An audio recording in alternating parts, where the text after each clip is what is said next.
প্রিয় সাংবাদিকবৃন্দ, জগন্নাথ বিশ্ববিদ্যালয়ের শিক্ষক, শিক্ষার্থী এবং কর্মকর্তা কর্মচারী, বিশ্ববিদ্যালয়ের প্রশাসন সহ সকলের ঐকান্তিক চেষ্টায় আজকে জগন্নাথ বিশ্ববিদ্যালয়ের কাঙ্ক্ষিত যক্ষ নির্বাচন অনুষ্ঠিত হতে যাচ্ছে এবং ইতিমধ্যে প্রায় ৩ ঘন্টা নির্বাচন সম্পন্ন হয়েছে। সম্মানিত সাংবাদিকবৃন্দ, আমরা ইউনিভার্সিটি টিচার্স লীগের পক্ষ থেকে বিশ্ববিদ্যালয় কর্তৃপক্ষ এবং নির্বাচন কমিশনের কাছে আবেদন করে আমরা পর্যবেক্ষক হিসাবে আমরা নাম এন্ট্রি দিয়েছি। আমি এই বিশ্ববিদ্যালয়ের শিক্ষক, আমি ইতিহাস বিভাগের অধ্যাপক। আমার পাশে রয়েছেন কম্পিউটার সায়েন্স ইঞ্জিনিয়ারিং বিভাগের অধ্যাপক ডক্টর আবুল এক্স। আমার পাশে রয়েছেন জনাব আশরাফ উদ্দিন ভূগোল ও পরিবেশ বিভাগের, এবং আমার এর পাশে রয়েছেন আরেকজন সম্মানিত শিক্ষক জনাব শরীফুল ইসলাম। আমরা প্রত্যেকটা, আমি প্রফেসর ডক্টর মোহাম্মদ বেলাল হোসাইন, আমি ইউনিভার্সিটি টিচার্স লীগ কেন্দ্রীয় কমিটির সদস্য সচিব এবং এই জগন্নাথ বিশ্ববিদ্যালয়ের সদস্য।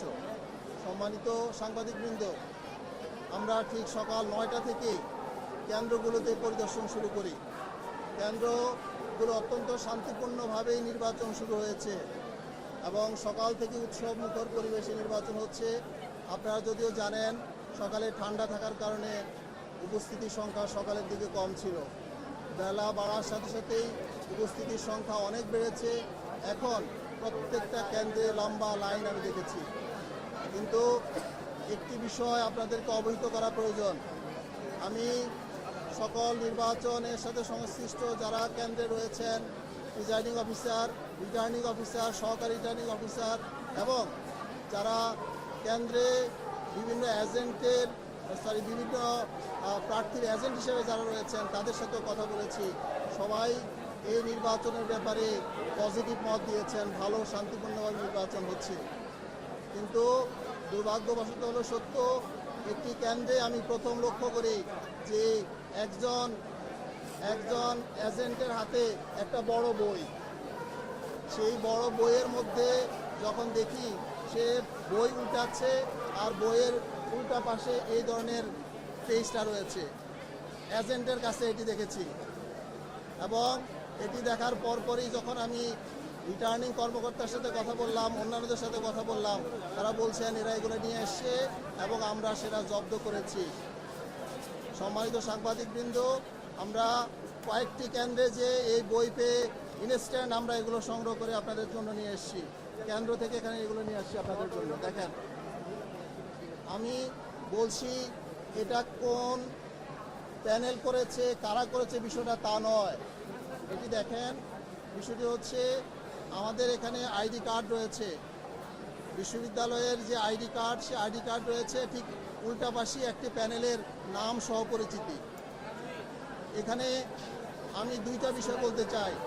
প্রথমত, এই লিস্টটা বিশ্ববিদ্যালয় প্রশাসনের কাছ থেকে বা নির্বাচন কমিশনের কাছ থেকে কীভাবে এই সংশ্লিষ্ট প্রার্থীদের কাছে গেল এবং সংশ্লিষ্ট প্রার্থীদের কাছে যাওয়ার পরে তারা এই লিস্ট করে কেন্দ্রে ঢুকিয়ে দিয়েছে। এটি আমি মনে করি আমরা শিক্ষকরা এত কষ্ট করে একটি নির্বাচন আয়োজন করার জন্য কাজ করেছি, শিক্ষার্থীরা দিনের পর দিন আন্দোলন সংগ্রাম করে একটি নির্বাচন করার জন্য কাজ করেছে। সেই জায়গায় কেন্দ্রের মধ্যে এই ধরনের ব্যালট, এই ধরনের সিট যাওয়া, এটা কোনোভাবেই কাম্য নয়।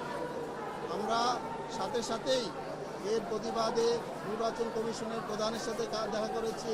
তাদেরকে বলেছি ইমিডিয়েট অ্যাকশন গ্রহণ করেন এবং সকল কেন্দ্র থেকে এগুলো সংগ্রহ করে আপনারা নিয়ে আসার ব্যবস্থা করেন এবং যারা এর সাথে জড়িত, এই লিস্ট সরবরাহ করছে, তাদের ব্যাপারেও অ্যাকশন গ্রহণ করতে হবে।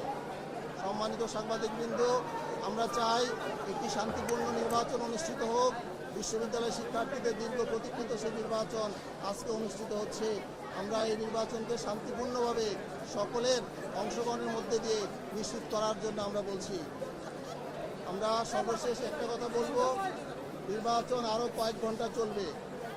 বিশ্ববিদ্যালয়ের শিক্ষার্থীরা যাতে কোনো ধরনের প্রভাবে প্রভাবিত না হয়ে তাদের ন্যায্য অধিকার, ন্যায্য ভোট তারা দিতে পারে, আপনাদের সাংবাদিকবৃন্দের কাছে আমরা সেই প্রত্যাশা করি।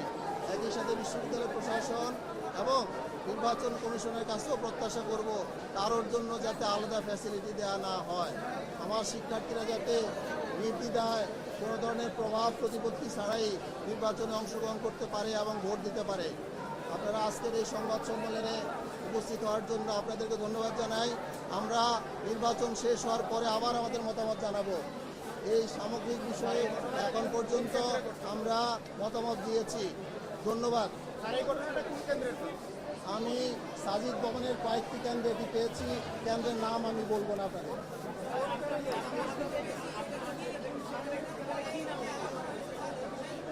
না, আমি কোন প্যানেলের নাম লেখা আছে আমি দেখিয়ে দিয়েছি। আমি কোনো প্যানেল নাম বলতে রাজি না। আমি শিক্ষক। আমার কথা হচ্ছে না, আপনি দেখে নেন।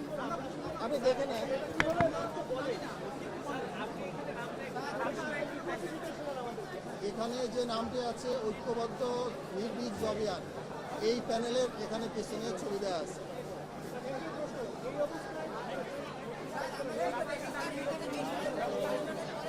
না, আমরা এখনো কোনো চূড়ান্ত মতামত দিচ্ছি না। আমরা অবজার্ভ করতেছি। আমরা নির্বাচন কমিশনকে জানিয়েছি, আমাদের এই অবজারভেশন নির্বাচন কমিশনকে জানিয়েছি।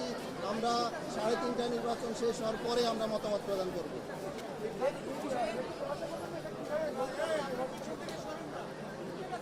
এটি কিভাবে ভোট কেন্দ্রকে ভোটারকে প্রভাবিত করতে পারে আমি মনে করি সাংবাদিকরা সবাই এটা জানার কথা।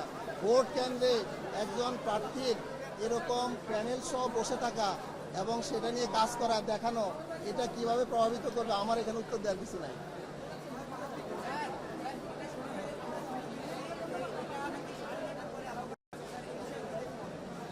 না, এটা নির্বাচন কমিশন কখন অ্যালাউ করেছে বা করে নাই এটি আমার প্রশ্ন নয়। আমার প্রশ্ন দুইটি। প্রথমত হচ্ছে এই যে আইডি কার্ড, এই আইডি কার্ড নির্বাচন কমিশনের আইডি কার্ড কেমনে বাইরে চলে গেল? সেই আইডি কার্ডের মধ্যে এই প্যানেল লিস্ট এসে সেটা কীভাবে নির্বাচন কমিশনের ফাঁকি দিয়ে বা যেভাবে বলেন আপনারা কীভাবে এটি কেন্দ্রে গেল, এটা হচ্ছে আমার প্রশ্নের ব্যাপার।